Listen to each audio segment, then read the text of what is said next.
Saludo cordial para todos. Bueno, es un gusto poder estar una vez más con ustedes en este espacio tan importante y ya pues en esta etapa de culminación de este diplomado de educación inclusiva, que realmente espero que haya sido de mucho aprendizaje, que nos haya, digamos, sumado a lo que queremos, no solo desde de pronto un campo de formación profesional o laboral, sino que más allá de eso nos aporte como seres humanos y nos ayude a entender que hay otros que necesitan eh, ser vinculados, que hay un grupo que necesita esa sensibilización y lógicamente esa participación, que podamos también involucrarnos en los procesos. Entonces, retomando esta que sería la segunda parte de lo que vimos en la clase anterior sobre el módulo 6 que estuvimos hablando sobre las inteligencias múltiples, estuvimos hablando sobre psicología positiva y estuvimos hablando acerca de la relación que existe entre estos conceptos y la escuela inclusiva. Entonces decíamos que la psicología, perdón, las inteligencias múltiples, pues existen, se han propuesto 8 tipos diferentes de inteligencias. Desde allí se planteaban cada una de ellas, explicábamos cómo cada una de esas 8 inteligencias están presentes y cómo, digamos, están asociadas a una parte de nuestro cerebro. Decíamos, como para sentar una base allí, que no todos tenemos las mismas inteligencias. También decía que no necesariamente es que tenemos una y no tenemos más, sino que tenemos varios de esos tipos de inteligencia, unas que predominan más que otras. Y hablábamos también acerca de como esas teorías complementarias que tienen que ver con el campo educativo y el aula inclusiva. Pues allí mencionábamos algunos autores como Daniel Goleman en relación a lo que tenía que ver con la inteligencia emocional y cómo ese balance entre la inteligencia emocional es tan importante como el coeficiente intelectual o las capacidades de la cognición a la hora de desarrollarnos como individuos, que no solamente era ser inteligente, tener conocimientos en determinadas áreas, sino cómo esa inteligencia emocional precisamente tenía que ver con el regularnos a nosotros mismos y poder tener pues una vida equilibrada. Hablábamos también acerca de la psicología positiva, cómo enfocarnos en aquellos aspectos positivos, en las emociones positivas, los rasgos positivos, aquellas características o fortalezas del carácter que van asociado a cada individuo, sea que tenga o no tenga algún tipo de barrera para el aprendizaje y la participación. Y cómo en el campo docente podemos usar estas herramientas para poder como mirar desde otro ángulo y aportar a la inclusión escolar. Hablamos también de la psicología humanista y de cómo precisamente el permitir que esas necesidades básicas del ser humano puedan estar satisfechas permiten una mejor participación, una mejor realización. Es decir, si hablamos de hablando de la escuela inclusiva, es que si un niño va al colegio con hambre, o un niño va al colegio con sus útiles incompletos, o un niño va al colegio con sus uniformes tal vez rotos, en malas condiciones, que esto es lo que hace referencia, digamos, o en la base de la pirámide que propone Maslow, pues de ahí hacia arriba no se van a poder satisfacer o llenar las siguientes necesidades, porque las básicas son aquellas de subsistencia mínimas que un ser humano requiere para poder vivir, para poder ser y para poder em, como usar todo ese potencial humano que tiene. Bien, hablábamos también acerca de las inteligencias múltiples y el diseño DUA o el diseño universal de aprendizaje.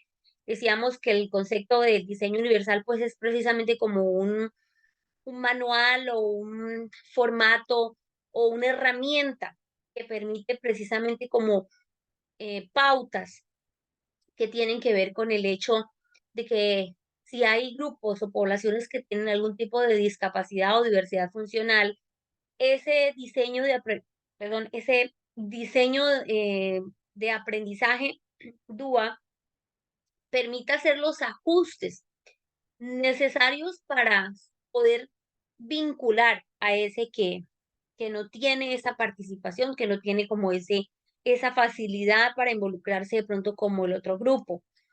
Decíamos en cuanto a ese diseño que la relación que tiene con las inteligencias, con las 8 o los 8 tipos de inteligencia múltiple que propone precisamente Garner, es que el DUA en sí no es estandarizado.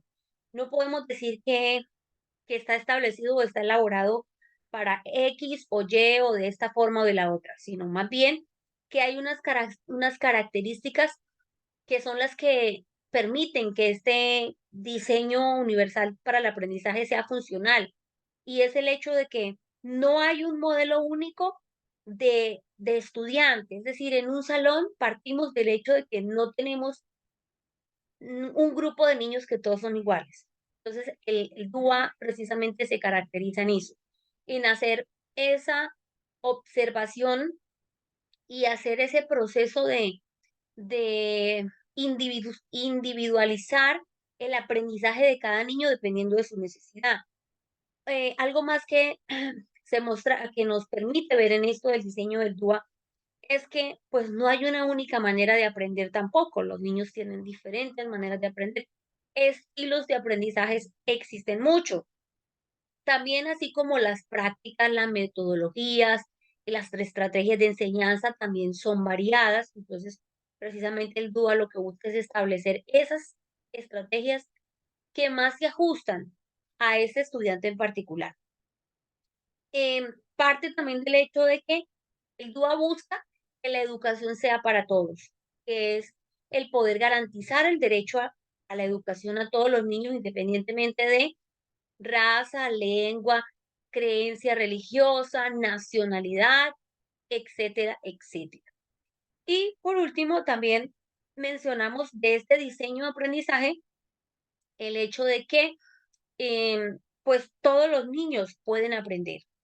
Partimos de allí. Aunque sean niños que tienen necesidades especiales de aprendizaje o tienen barreras para el aprendizaje, no quiere decir que no aprendan, quiere decir que hay una forma específica en la que él aprende y es allí donde hay que apuntar a encontrar esa manera o esa forma en la que sí puede aprender.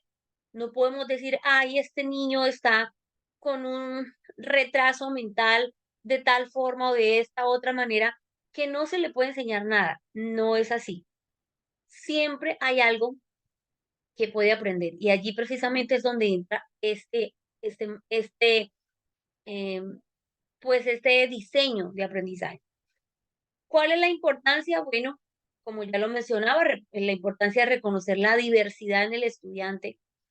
em, Tener en cuenta que las teorías de las inteligencias múltiples precisamente nos dice que lo que tenemos que hacer es identificar cuáles son esas inteligencias que este niño posee, esa área en la que él sí es fuerte, en la que sí él es bueno. Si nos apoyamos allí desde la psicología positiva, precisamente, entonces el DUA lo que busca es como decir, generarnos esas herramientas o permitirnos encontrar esa forma en la que el niño sí puede aprender. Una de las aportaciones singulares del DUA es su carácter integrador como marco de referencia para la práctica. Dice ya que tiene en cuenta distintas teorías del aprendizaje, especialmente las de Brunner, Vygotsky y Gardner.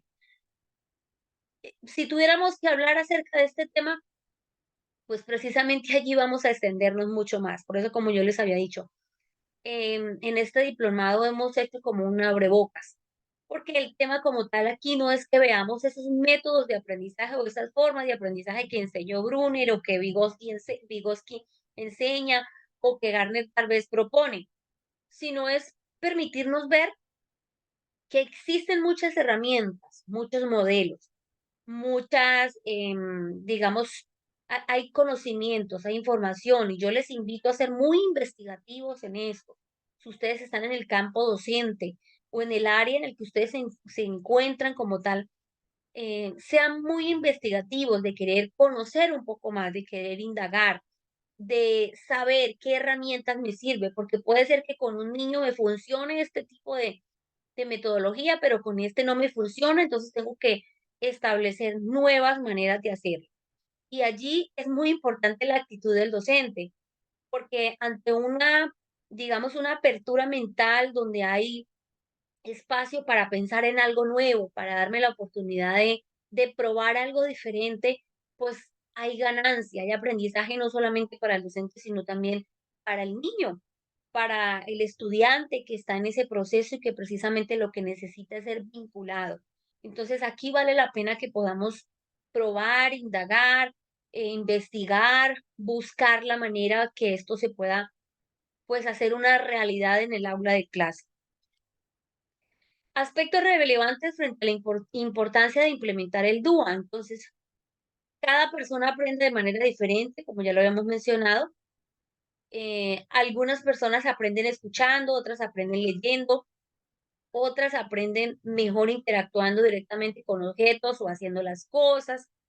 Entonces hay que establecer o mirar cuál es la forma de aprender del niño. El objetivo es aprovechar de las fortalezas e intereses de los estudiantes y satisfacer sus necesidades individuales. Es decir, mirar cuáles son los intereses del niño. Por eso hay que tomar muy en cuenta la observación y cómo le puedo enseñar al niño de acuerdo a esos intereses que él tiene.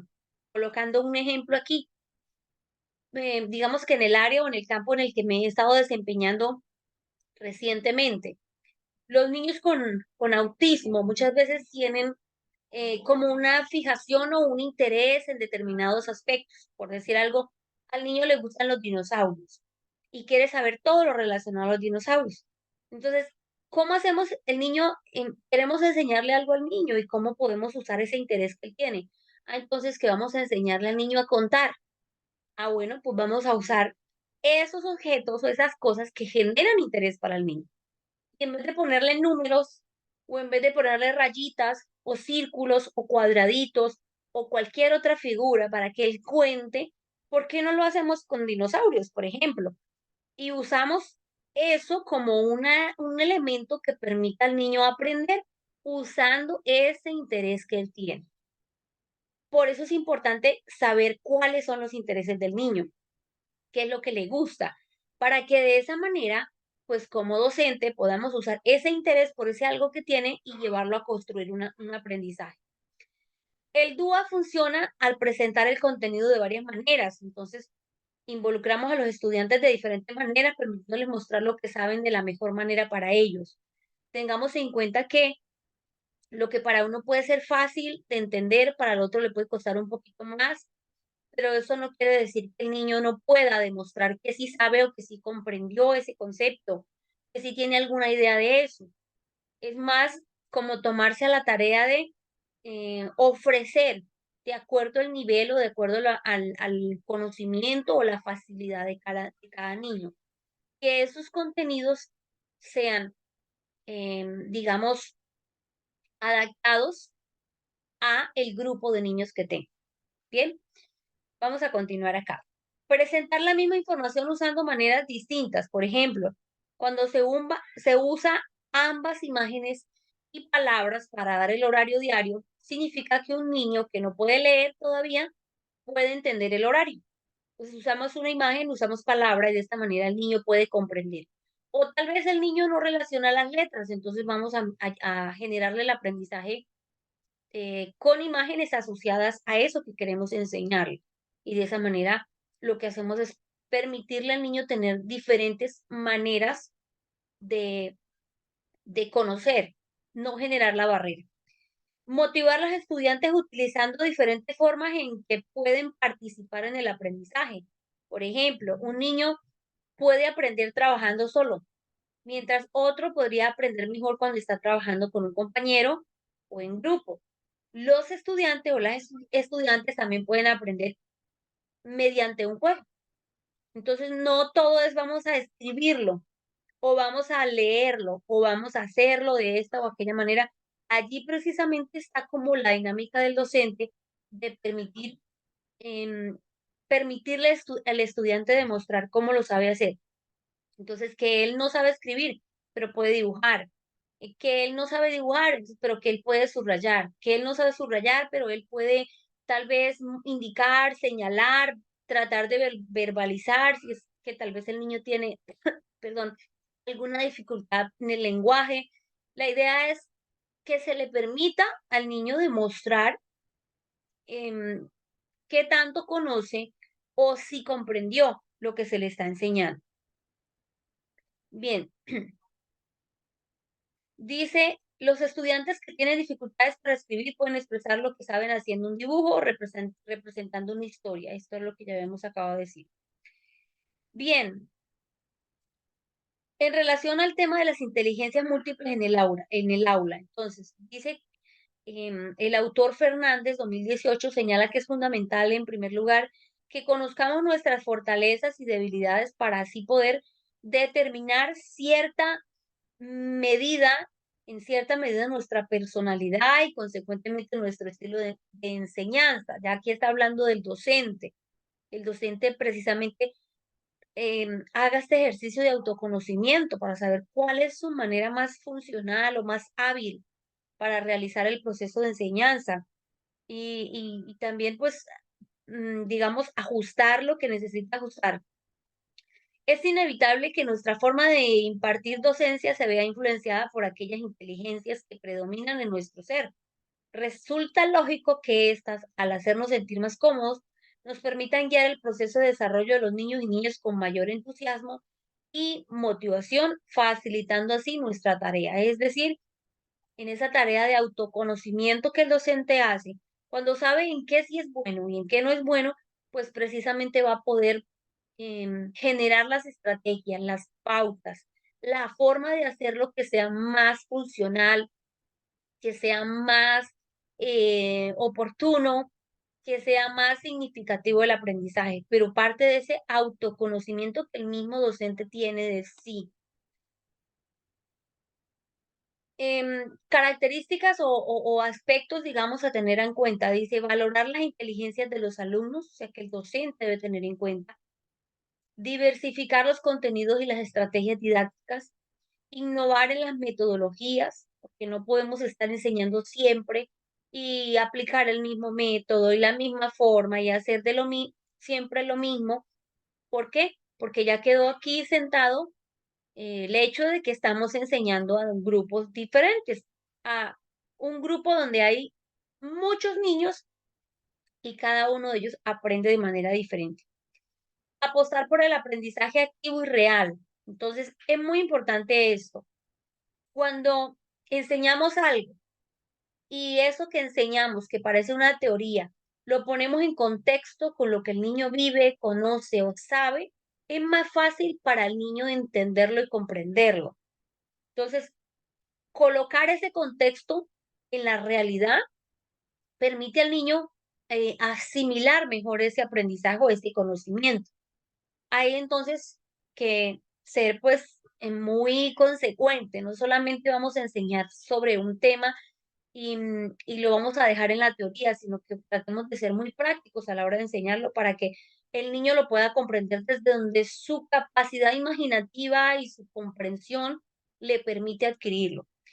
Valernos mucho del uso de las TIC, que en este momento es algo que está a la mano, es una herramienta que es muy, pues está en casa de los niños, los papás cuentan con un celular inteligente, o sea, son más de los padres que cuentan con un celular inteligente, son más los hogares donde se cuenta con un televisor, con un computador, donde hay de algún modo esa facilidad para que esas herramientas tecnológicas nos permitan ayudarnos.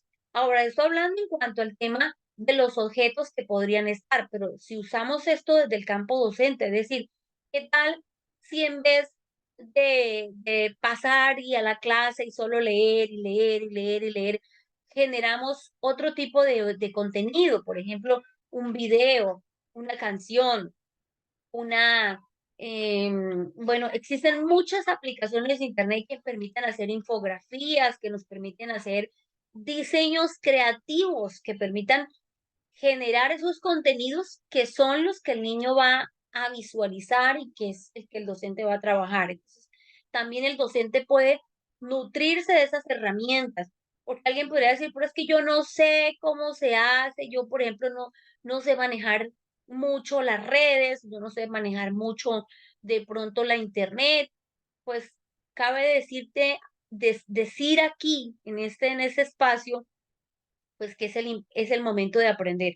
No podemos seguir diciendo que no sabemos en una era donde la tecnología está a la mano para todos y seguir excusándonos en que no sabemos para no generar nuevas maneras de hacerlo. Entonces es como actualizarnos. Si no sé cómo se usa determinada herramienta, bueno, voy a buscarme la manera, como docente digo, voy a buscarme a alguien que me enseñe cómo usarlo, cómo hacerlo. Y allí poco a poco se va construyendo ese conocimiento, se va generando ganancias, se va aprendiendo, se va enriqueciendo el oficio de la docencia o el oficio en el que usted está, porque precisamente es importante el manejo de las TIC. Esto dice evaluar desde las inteligencias múltiples. ¿Qué quiere decir esto? Pues que voy a tener en cuenta cuáles son las capacidades que el niño tiene, cuál es su nivel de interpretación de lo que asimiló y cuál es la habilidad que él tiene. Es decir, si él no es bueno en matemáticas, pues no voy a, a descalificarlo porque de pronto en matemáticas no le fue muy bien, pero es bueno en otra área como las ciencias sociales, como la educación física o en algún otro campo de la educación él es bueno. Entonces voy a tener en cuenta que en esto tal vez no es tan bueno, pero hay otras áreas en las que sí lo es. Y que la evaluación parta de ahí, de ser, es que a veces la evaluación docente a veces es muy numérica y es simplemente o tienes uno o tienes cero o tienes tres, cuatro, cinco, pero a veces cuando tratamos de dar como interpretación a una calificación como esa, por fuera, o sea, dentro de esa calificación de ese número, a mí ese número me está bloqueando para ver otras cosas, porque tal vez yo al niño le coloqué un 2 en una evaluación, en un taller, en una actividad, pero no noté o no tuve en cuenta que tal vez el niño en ese taller o en esa habilidad o en esa actividad, tus respuestas tal vez no fueron las mejores, pero tuvo una actitud de, de interés por desarrollar la actividad, de interés por presentar la actividad. O sea, hay otros aspectos allí que son importantes de evaluar. Y no solamente es marcar con un número a un niño, que a veces eso de colocar un número a una calificación, coloca al niño como en un sentido de no sabemos qué ni dónde quedaste. Entonces, ese tipo de evaluación a veces es un poquito desprendida del quién es el niño. Entonces viene el que tiene 5 o el que sacó más calificación y dice, mira, yo tengo 10 por decir algo, y el otro yo tengo 3. Pues, ¿qué pasó aquí? Frente a eso, los dos niños están generándose muchas preguntas. Y a veces esas preguntas están desenfocadas porque tal vez este niño que sacó 10 es muy bueno en esa área y este niño que sacó 3 tiene más dificultades en esa área. Pero si hiciéramos esa evaluación en otra asignatura, tal vez este que sacó 10 sacaría 3, sacaría 2 y este sacaría 10. Es allí donde necesitamos hacer ese análisis.